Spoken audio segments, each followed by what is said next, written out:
તો તમારામાં માનવતા જેવું કઈ ખરું?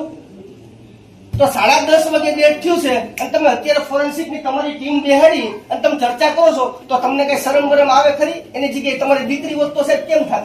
ફોરેન્સિકના નિયમો પ્રમાણે એવું છે, સાંજના સૂર્ય આથમ્યા પછી ફોરેન્સિક ના થાય. પણ સવારે સૂરજ ઉગે તમે લોકો અત્યારે ભાઈ વાત કરો. તમે અત્યારે લોકો અત્યારમાં ડિસ્કસ કરવા બેઠા તો ફાયદા કેટલા ભાઈ?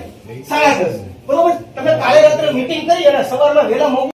આજે સિવિલ હોસ્પિટલ ખાતે આખા અમરેલી જિલ્લા અને એમના ઝોનના દેવી પૂજક સમાજના આગેવાનો અહીંયા ધરણા ઉપર બેઠા છે. એનું એકમાત્ર માંગણી એવી છે કે કોઈ સંજોગોમાં એક મહિલાને અહીંયા કોથળીના ઓપરેશન માટે દાખલ કરવામાં આવેલા હતા.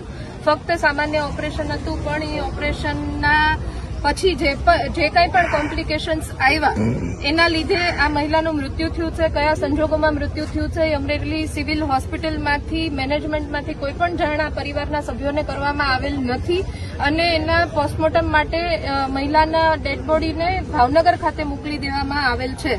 હજી સુધી પોસ્ટમોર્ટમનો રિપોર્ટ આવેલ નથી, પરંતુ આ પરિવારજનોની અને સમસ્ત દેવી પૂજક સમાજની માંગણી એવી છે કે અમરેલી સિવિલ હોસ્પિટલમાં જે સંજોગોમાં મૃત્યુ થયું છે એની વિગત આ પરિવારને મળવી જોઈએ કે ખાલી સામાન્ય કોથળીના ઓપરેશનમાં માટે દાખલ કર્યા હોય અને એનું મૃત્યુ થાય એવું જનરલ કિસ્સાઓમાં બનતું નથી. તો એવા કયા કોમ્પ્લિકેશન્સ રહ્યા જેના લીધે આ મૃત્યુ થયું છે?